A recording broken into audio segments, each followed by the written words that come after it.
মঙ্গলবার ভোর ৪টা র্যাবের পোশাক পরে এভাবেই ধানমন্ডির একটি বহুতল ভবনে প্রবেশ করে ২০ থেকে ২৫ জনের একটি দল। অভিযানের নামে তছনছ করে পুরো বাড়ি, লুটে নেয় নগদ টাকা, স্বর্ণালংকার সহ মূল্যবান জিনিসপত্র।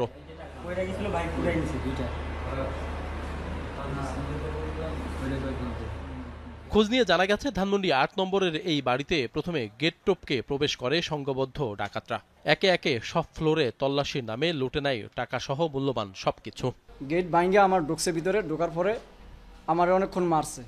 তখন আমার জিজ্ঞাসা করছে যে সিসি ক্যামেরা কোথায়, চাবি কোথায়, টাকা আছে কোথায়, আর বাড়িওয়ালা কোন জায়গায়, এটা বাড়িওয়ালা থাকে কই।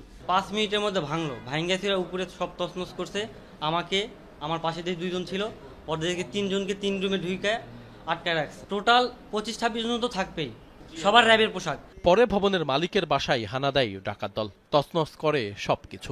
সেখান থেকেও টাকা, স্বর্ণালংকার সহ মূল্যবান জিনিসপত্র নিয়ে যায় তারা।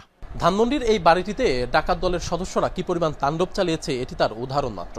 খাট, আলমারি, লাগেজ সবকিছু তারা তছনছ করেছে এবং এখানে থাকা টাকা, মূল্যবান জিনিসপত্র, স্বর্ণালংকার সবকিছুই তারা নিয়ে গেছে। শুধু তাই না, বাসার যে ফ্রিজগুলো আছে সেগুলোও তারা ভেঙেছে এবং ফ্রিজের ভেতরে কিছু লুকানো আছে কিনা সেগুলো তারা যাচাই বাছাই করার চেষ্টা করেছে অভিযানের নাম করে।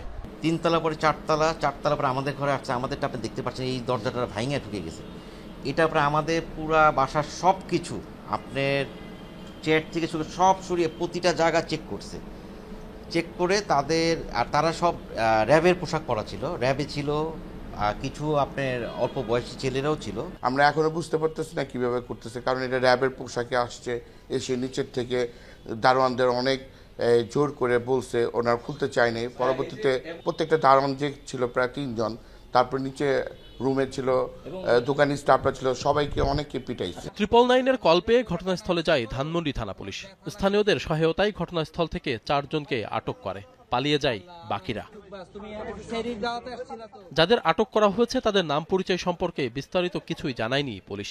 তারা বলছেন, এই চক্রে সত্যি র্যাবের কেউ জড়িত কিনা তা খতিয়ে দেখা হচ্ছে। আমাদের টিম যাওয়ার পর ওরা হচ্ছে দ্রুত ওখান থেকে বের হওয়ার চেষ্টা করে। এর মধ্যে যে ফোর্স ছিল, অফিসার ছিল, তাদের যে মুখোমুখি অবস্থায় দাঁড়ায় আমাদের পুলিশ সদস্য 2 জনের মতো আহত হয়েছে।